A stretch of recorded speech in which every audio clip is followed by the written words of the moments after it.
Hello बच्चों, आप लोगों को अपने ही चैनल पर एक बार पुनः स्वागत है। तो आज हम लोग बात करने वाले हैं क्लास 12 के हिंदी के एक कविता अर्थात कवित्त पर चर्चा करने वाले हैं, जो कि भूषण द्वारा रचित है। भूषण के द्वारा रचित आपके किताब में एक कवित्त दिया गया है। कवित्त का साधारण अर्थ में होता है क्या, कविता। ये जो कविता या कवित्त जो लिखा गया है, दो व्यक्ति के ऊपर लिखा गया है, दो छंद में आपकी किताब में दिया गया है। पहले छंद में जो आपका है वो शिवाजी से संबंधित है, वहीं दूसरे छंद में छत्रपाल से संबंधित लिखा गया आपके किताब में, दोनों छंद है। तो ये कवित्त जो लिखा गया है वो लिखा गया है आपका किनके द्वारा, भूषण जी के द्वारा। भूषण एक इसके राइटर हैं और किनके बारे में लिखे हैं, तो छत्रपति शिवाजी और छत्रसाल के बारे में लिखे हैं। दोनों के शौर्य बखान को लिखे हैं। तो सर्वप्रथम हम लोग स्टार्टिंग करने से पहले भूषण से संबंधित जो भी आपके किताब में इंट्रोडक्शन है, जैसे पिछला चैप्टर में हम लोगों ने देखा था कि किसी भी चैप्टर को स्टार्टिंग करने से पहले उसका लेखक परिचय पढ़ते हैं, उनके बाद हम लोग क्या समझते हैं, उसका अर्थ समझते हैं। तो ये चैप्टर बहुत ही इंपॉर्टेंट है क्योंकि इसका हम लोगों को अर्थ समझना है, ठीक है।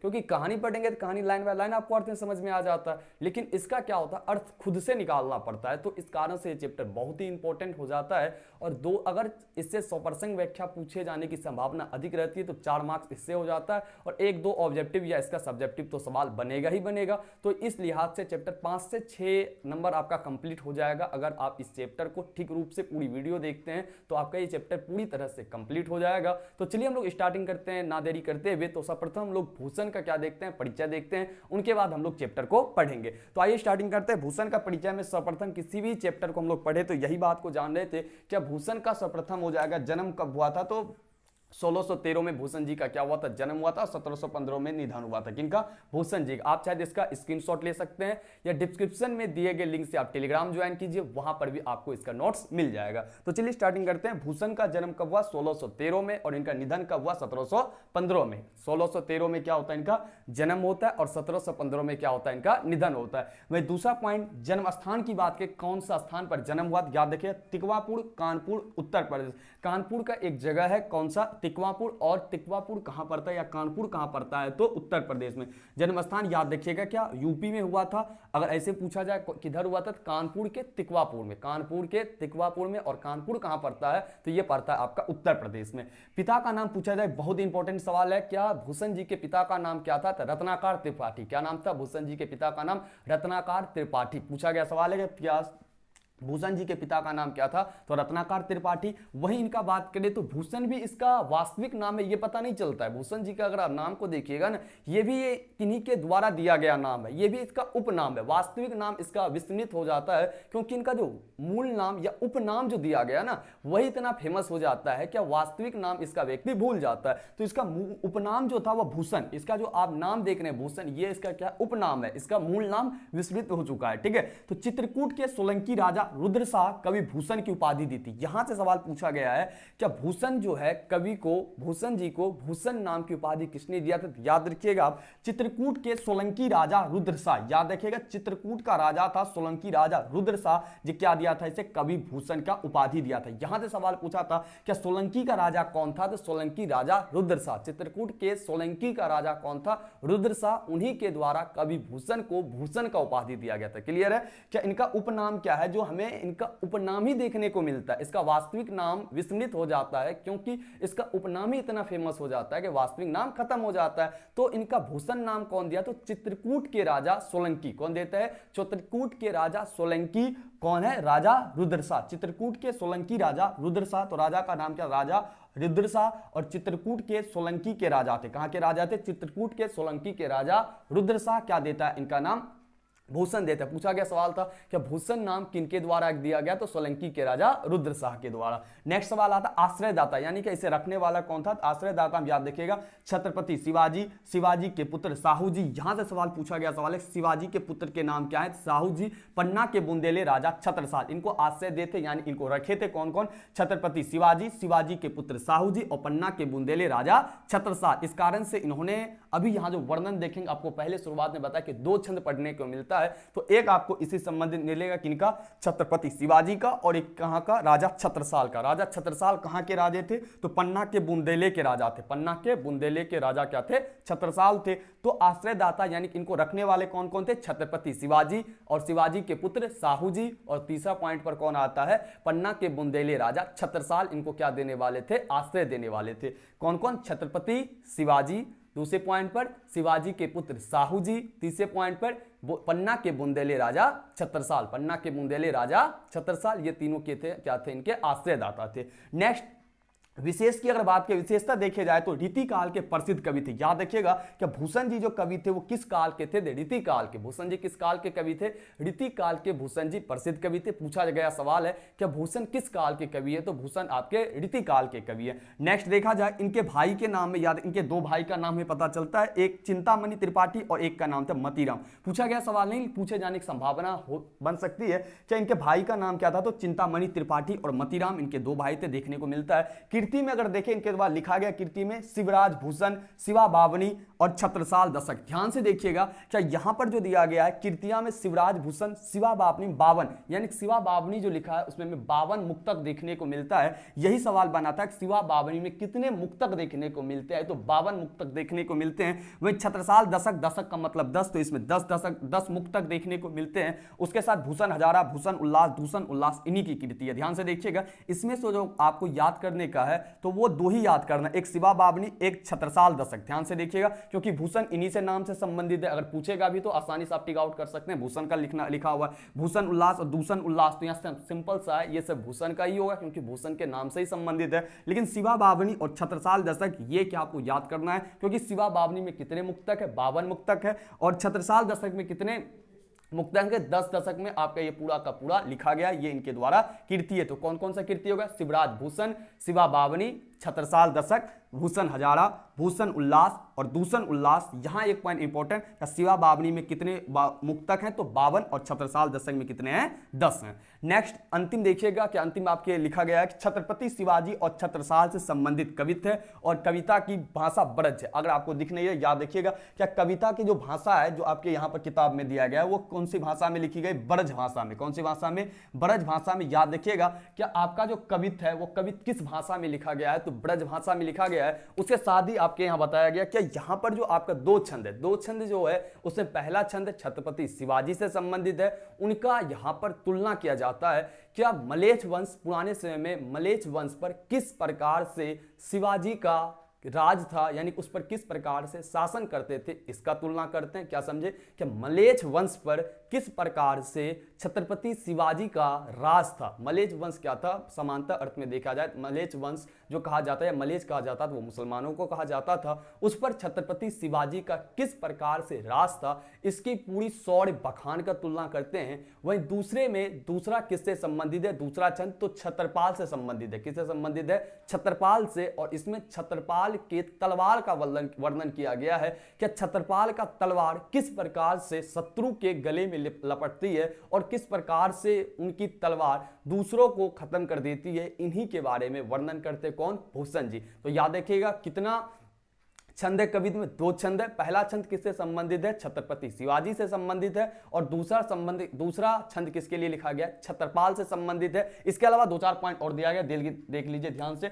ये जातीय स्वाभिमान, आत्मगौरव और शौर्य एवं पराक्रम के कवि हैं। वहीं दूसरे पॉइंट, रीति काल में श्रृंगार रस की प्रधानता थी किंतु भूषण वीर रस की प्रमुखता थी। अब यहां से सवाल बन सकता है कि रीति काल में किस रस की प्रधानता थी, श्रृंगार रस की प्रधानता थी, लेकिन भूषण किस रस की प्रधानता थी, वीर रस की। अब सिंपल सी बात है, अभी आप दो कीर्ति इसकी देख रहे हैं, दो छंद देख रहे हैं, एक में तलवार का वर्णन कर रहा है तो दूसरे में किसका वर्णन कर रहा है, एक के वीरता का वर्णन कर रहा है। लेकिन रीति काल के जितने भी कवि देखने को मिलता है उसमें क्या देखने को मिलता है, हमें श्रृंगार रस की प्रधानता। लेकिन भूषण जी किस रस की प्रधानता दिए, वीर रस की प्रधानता दी। याद रखिएगा, जितने भी कवि हुए हैं तो उनका काल होता है किसी न किसी, आदि काल, भक्ति काल, रीति काल, बहुत सा काल होता है। उसमें से ये किस काल के कवि हैं, रीति काल के कवि हैं। रीति काल में कौन रस की प्रधानता थी, तो याद रखिएगा श्रृंगार रस की प्रधानता थी। लेकिन भूषण के द्वारा किस रस की प्रधानता दी गई, तो वीर रस की प्रधानता दी। किस रस की प्रधानता दी गई, वीर रस की प्रधानता दी गई। अब यहां से इतना ही सवाल बन सकता है, आप चाहे तो एक बार किताबें पढ़ सकेंगे या इनका भी नोट्स बना के आप आसानी से बोर्ड में जितना सवाल बनेगा आप हल कर सकते हैं।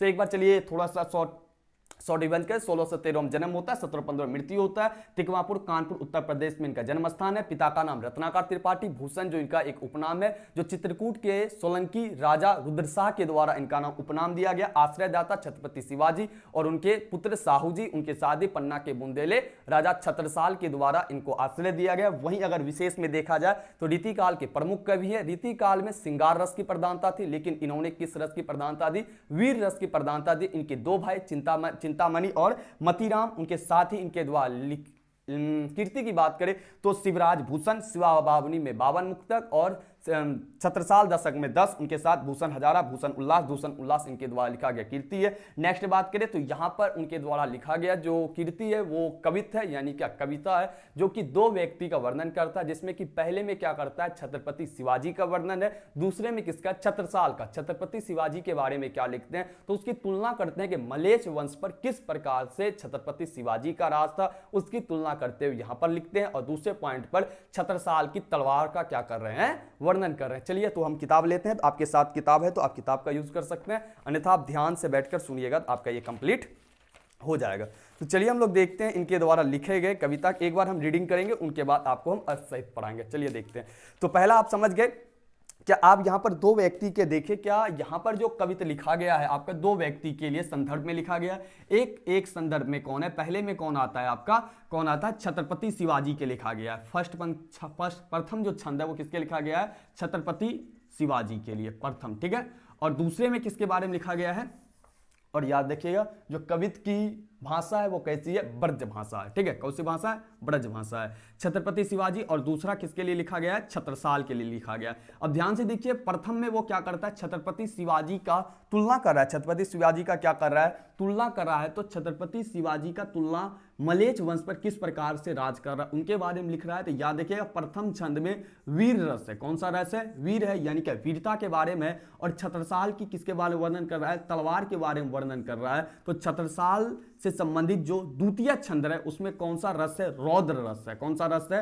रौद्र रस है। ध्यान से देखिए, शिवाजियत इसकी वीरता दिखा रहा है कि मलेच्छ वंश पर किस प्रकार से शासन कर रहा है। तो प्रथम छंद में वीर रस, वहीं द्वितीय छंद में जिसमें छत्रसाल की तलवार का वर्णन कर रहा है उसमें कौन सा रस है? रौद्र रस है। अभी आप पढ़ेंगे तो दोनों प्रकार का रस आपको देखने को मिलेगा, यानी उसमें वीरता देखने को मिलेगा। और छत्रसाल में कहीं ना कहीं रौद्र रूप यानी कि भयानक रूप हमें देखने को मिलेगा। किनका? तलवार का। किससे संबंधित है? छत्रसाल से संबंधित है। और इसे लिखा कौन है? तो याद रखिएगा भूषण जी के द्वारा लिखा गया है। तो चलिए स्टार्टिंग करते हैं। सर्वप्रथम हम लोग छत्रपति शिवाजी पर लिखा गया प्रथम। आइए हम लोग दो दो पंक्ति लेकर इसका अर्थ समझने का प्रयास करते हैं। इंद्र जिमि जंब पर, बारव ज्यों अंब पर, रावण सदम्भ पर, रघुकुल राज है। इंद्र जिमि जंब पर, जिमि का मतलब जैसे, जंब का मतलब यम। जिस प्रकार से यम पर किसका राज है? इंद्र का। यमराज पर किसका राज है? इंद्र का। बारव ज्यों अंब पर, जिस प्रकार से समुद्र का अग्नि का राज किस पर है? समुद्र के अग्नि का राज किस पर है? जल पर। रावण सदम्भ पर रघुकुल राज है। रावण के दंभ पर किसका? रघुकुल का राज है, यानी कि भगवान राम का राज है। जिस प्रकार से इंद्र पर इंद्र का राज यमराज पे है, समुद्र की अग्नि का आग जल पर है, समुद्र की अग्नि का राज किस पर है? जल पर है। रावण के दम पर जैसे रघुकुल यानी कि भगवान राम का राज है, ठीक उसी प्रकार से मलेच्छ वंश पर किसका राज है? हमारे छत्रपति शिवाजी का राज है। नेक्स्ट लाइन में लिखता है पौन बारी बाह पर, शंभु रति नाह पर, ज्यों सहस बाहु पर राम द्विज राज है। पौन बड़ी बाह का मतलब पौन का मतलब हो गया हवा या पवन, और बड़ी बाह का मतलब हो गया बादल। यानी कि जिस प्रकार से हवा का राज किस पर है? बादल पर। आप देखेंगे जब बादल लगा रहता है आसमान में, अगर थोड़ी सी हवा बहती है तो बादल पूरा क्या हो जाता है? तीतर भीतर हो जाता है। इसीलिए वो लिखता है क्या पौन बारी बाह पर, जिस प्रकार से हवा का राज किस पर है? बादल पर है। शंभु रति नाह पर, शंभु यहाँ पर भगवान शिव को कहा गया है। शंभु का राज किस पर है? कामदेव यानी रति के पति जो कामदेव थे उस पर क्या है? शंभु का राज है। रतिनाह का मतलब होता है कामदेव, और कामदेव कौन थे? तो रति के पति थे। और इस पर किसका राज था? यानी कि रतिनाह अर्थात हिंदी में कामदेव पर किसका राज था? शंभु का राज था। ठीक उसी प्रकार से जिस प्रकार से हवा पर, जिस प्रकार से हवा का राज किस पर है, बादल पर है। शंभु का राज किस पर है, रतिना अर्थात कामदेव अर्थात रति के पति कामदेव पर राज है। ज्यों सहस बाहु पर राम द्विज राज है। सहस बाहु यहाँ एक राजा है और राम द्विज राज जो है वो परशुराम है। राम द्विज राज कौन है, भगवान परशुराम है। और परशुराम का आप नाम सुने होंगे, जो शिव जी का बहुत ही क्या था, बड़ा भक्त था। कहता क्या है, ज्यों सहस बाहु पर राम द्विज राज है। सहस बाहु पर किसका राज है, परशुराम का राज है। किसका राज है, परशुराम का राज है। ये दो पंक्ति का क्या अर्थ हुआ, क्या जिस प्रकार से हवा का राज किस पर है, बादल पर है। शंभु यानी भगवान शिव का राज किस पर है, कामदेव पर, यानी रति के पति कामदेव पर राज है। सहस बाहु पर किसका राज है, राम द्विजराज अर्थात किसका, परशुराम का राज है। नेक्स्ट लिखता है, दावा द्रुम दंड पर चिता मृग झुंड पर भूषण बितुंड पर जैसे मृगराज है। कहने का अर्थ यह है, दावा का मतलब हो गया जंगल की आग और द्रुम दंड का मतलब हो गया वृक्ष की डाल। यानी कितना बड़ा भी जंगल हो, अगर उसमें आग लग जाए तो आपका पूरा का पूरा जो वृक्ष है या वृक्ष की डाल है वो पूरा जलकर क्या हो जाता है, राख हो जाता है। इसलिए कहता है जिस प्रकार से जंगल की आग का किस पर राज है, वृक्ष की डाल पर। कितना बड़ा भी डाल हो, अगर आग लग जाए तो उसे क्या कर देता है, समाप्त कर देता है। इसलिए कहता क्या है कि जिस प्रकार से जंगल की आग का राज किस पर है, वृक्षों की डालों पर है। चिता मृग झुंड पर, चिता पर किसका, चिता का राज किस पर है, मृग झुंड यानी कि हिरण के झुंड पर किसका राज है, चिता का राज है। चिता आप जानते हैं एक पशु होता है और वह मृग झुंड पर उसका क्या है, राज है। यानी कि हिरण के झुंड पर किसका राज है, चिता का राज है। दावा द्रुम तल पर, जंगलों की आग पर या जंगल की जो आग है उसका राज किस पर है, वृक्ष के डालों पर। भूषण बितुंड पर जैसे मृगराज है, भूषण बितुंड पर जैसे मृगराज है। जिस प्रकार से बितुंड का मतलब हाथी और मृगराज का मतलब होता है सिंह। यहां समझने का प्रयास कीजिएगा, एक जगह है मृग झुंड, क्या है एक जगह, देखिएगा ध्यान से, थोड़ा इसको हटा देते हैं, ठीक है।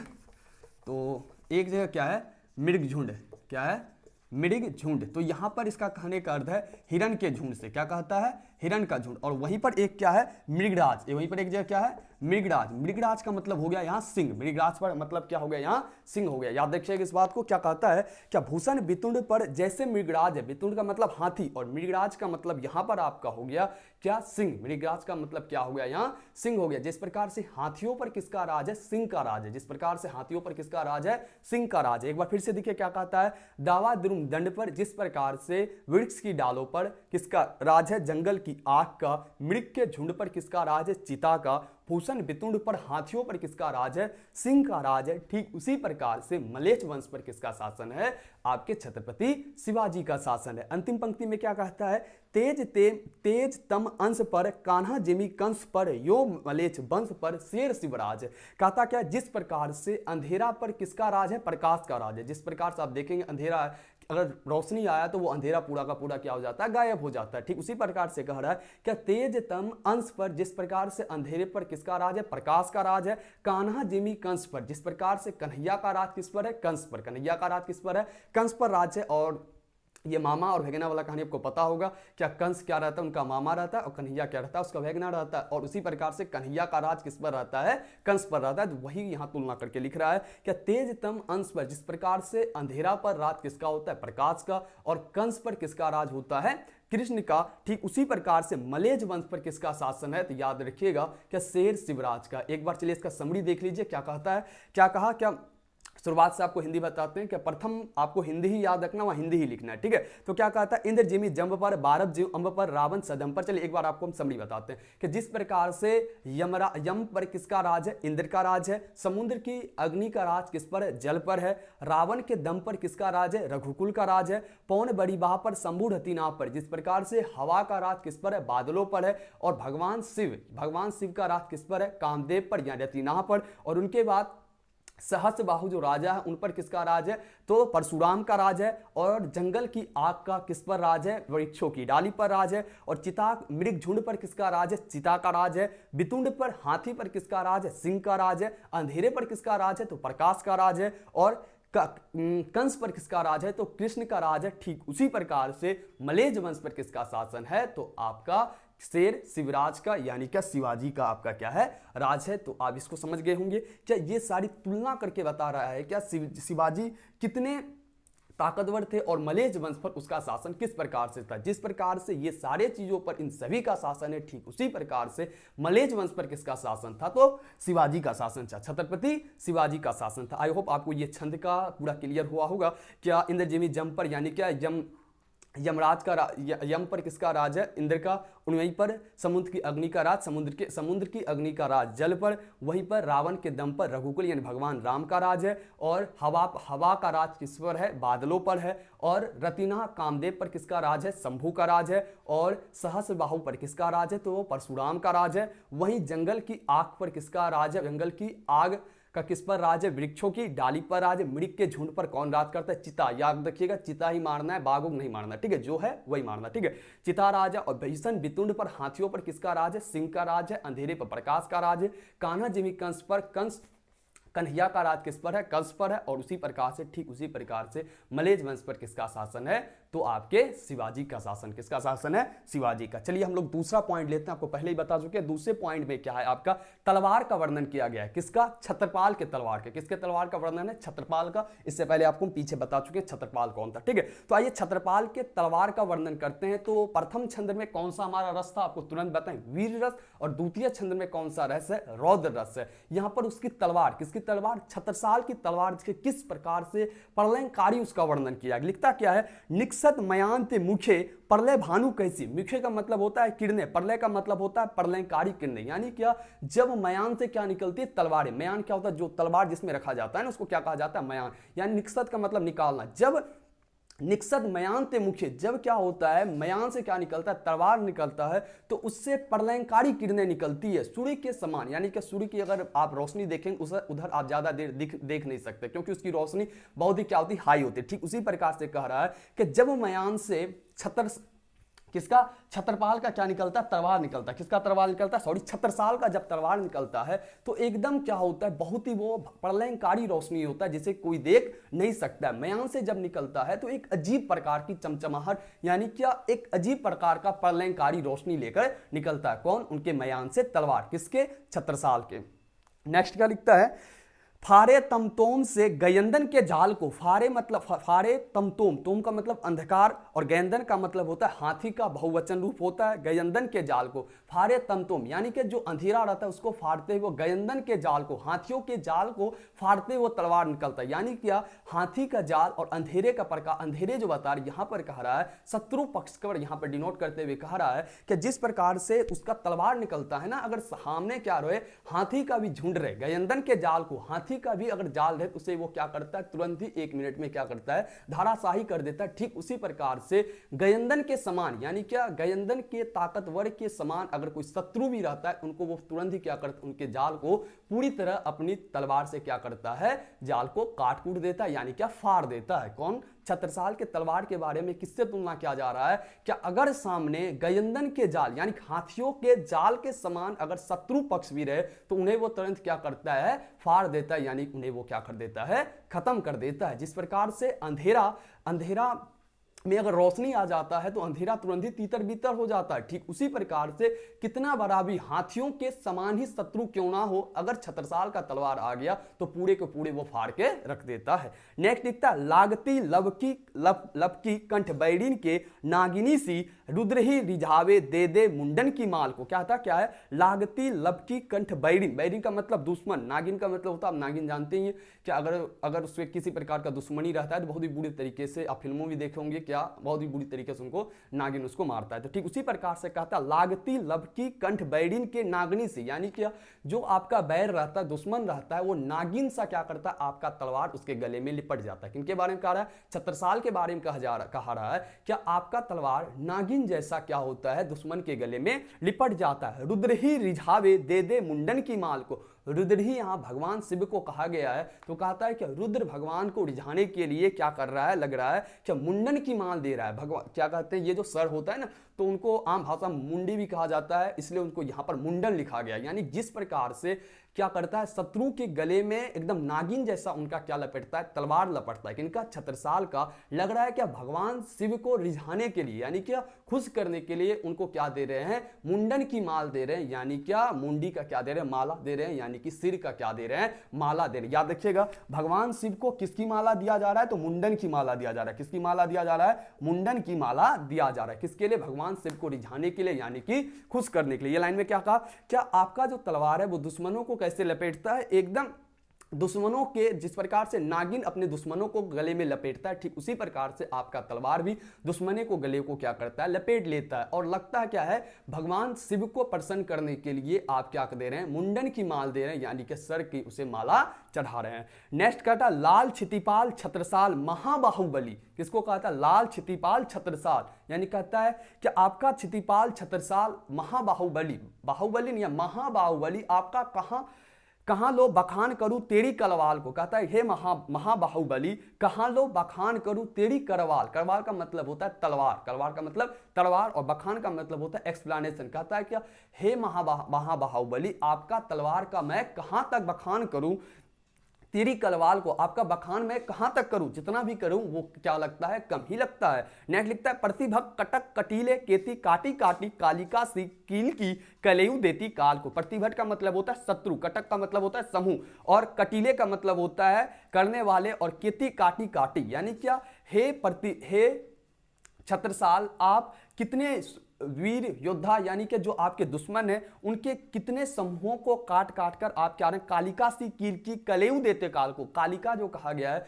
वो हिंदू धर्म के अनुसार एक देवी होता है, काली का रूप होता है, ठीक है। तो उन्हें क्या होता है, अक्सर जो मान्यता के अनुसार क्या हुआ था, एक बार क्या धरती पर राक्षसों की संख्या बढ़ गई थी, और उसको बाद और राक्षसों की संख्या इतनी बढ़ गई, उसकी ब्लड अगर जमीन पर गिरती थी तो जमीन पर गिरने के बाद क्या होता था, और भी राक्षस उत्पन्न हो जाता था। इससे देवता घोर संकट में आ गए थे, और सभी देवता मिलकर अपनी शक्ति से एक देवी को बनाया था। उस देवी का नाम था काली, और वो काली देवी क्या करती थी, जितना शत्रु को मारता था उसको खून को जमीन पर ना गिरने देता था, उसे डायरेक्ट क्या हो जाती थी, पी जाती थी। इस कारण से काली देवी को बहुत ही प्रचंडता का रूप कहा जाता है, और उसी से यहां पर तुलना करते हुए छत्रसाल कहता है कि जिस प्रकार से आप क्या कर रहे हैं, शत्रु या योद्धा का गले को उतार रहे हैं, लग रहा है क्या, कालिका सी कील की, यानी क्या कालिका को प्रसन्न करने के लिए भगवान देवी कालिका को प्रसन्न के लिए कलेयु देती काल को। कलेयु का मतलब होता है चढ़ावा दे रहे हैं। क्या दे रहे हैं, याद रखिएगा, भगवान शिव को क्या दे रहे हैं, मुंडन की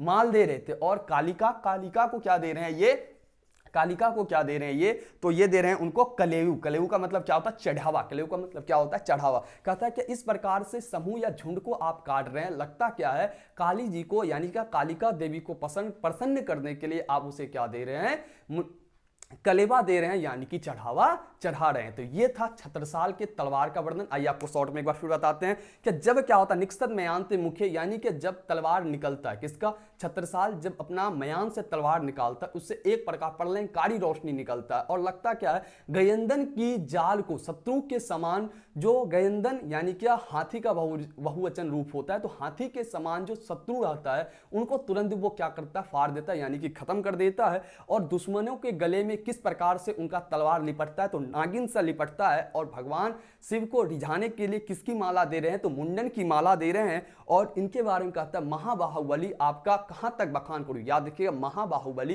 किसके लिए प्रयोग किया गया, छत्रसाल के लिए किया गया है। कहां लो बखान करूं तेरी कलवाल को। याद रखिएगा, कहां लो बखान, यानी कि आपकी तलवार का मैं कहां तक बखान करूं। कौन कह रहा है, भूषण जी कह रहे हैं। प्रतिभक कटक कटीले केती देती काल को, कालिका सी कील की कलेयु देती काल को। इतने शत्रु या योद्धा के आप सिर को काट रहे हैं, लग रहा है क्या, काली जी को प्रसन्न करने के लिए आप क्या दे रहे हैं, उन्हें चढ़ावा चढ़ा रहे हैं। तो आई होप आपको ये पूरी छंद, दोनों छंद समझ में आया होगा। तो वीडियो पर कमेंट कर अब अवश्य बताएं कि आपको वीडियो कैसी लगी। तो मिलते हैं नेक्स्ट वीडियो में नेक्स्ट लेक्चर के साथ, तब तक के लिए इजाजत। Thank you all of you, thanks for watching.